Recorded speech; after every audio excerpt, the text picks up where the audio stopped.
Hi guys, ఏంటి పప్పు చూపిస్తున్నాం అనుకుంటున్నారా? ఈరోజు మనం సాంబార్ చేస్తున్నాం అనమాట.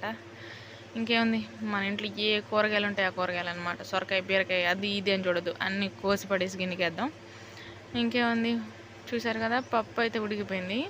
ఈ పప్పును పప్పు గుత్తి పెట్టి శుభ్రంగా మెదుపుకుందాం.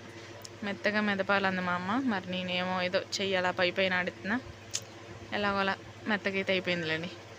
ఇంకేముంది, కట్ల పొయ్యి మీద ఈరోజు వంట అనమాట.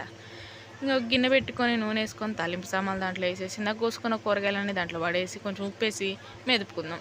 ఏదో పైకి కిందకి అలా అనమాట. ఓకే, చూసారు కదా. సాల్ట్ వేసుకొని మెదుపుకోవాలి. కొంచెం అల్లం వెల్లుల్లి పేస్ట్ కూడా వేసుకోవాలి.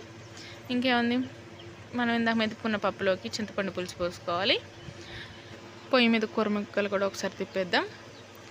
కొంచెం పసుపు, అలాగే కొంచెం కారం కూడా వేసేసుకొని మళ్ళీ ఒకసారి తిప్పేద్దాం.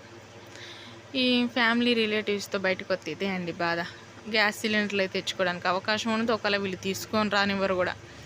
ఈ ఎండలో కట్టెల పొయ్యి మీద అంటే చూసారు కదా, అబ్బాబ్బాబ్బా, చేసేటోళ్ళ కన్నా వీడియో తీసేటోళ్ళకి ఎక్కువ బాధ ఉన్నట్టు. అలాగే చింతపండు పులుసు కూడా పోసేద్దాం, ఎందుకంటే ఆ ముక్కలు అనేవి బాయిల్ మంచిగా ఉడికిపోవాలి కాబట్టి. ఇదిగోండి, మళ్ళీ ఇలా ఉడికిపోయినాయి అనమాట. ఇంకా పప్పు చింతపండు పులిసిందా మనం పక్కన పెట్టుకున్నాక అవి కూడా తెచ్చి దీంట్లో పోసేసి ఇంకేముంది, ఇలా మరిగిద్ది అనమాట. ఈ మరిగేటప్పుడే మనం సాంబార్ పౌడర్ వేసేసుకుందాం. మనకు ఎంత కావాలో కొంచెం క్వాంటిటీ చూసేసుకోండి. ఈ ఎండకి ఎక్కువ తక్కువ అయితే వేసుకోవద్దు. చూసారు కదా, కొంచెం చిక్కబడినాక మనం తినేయాలి.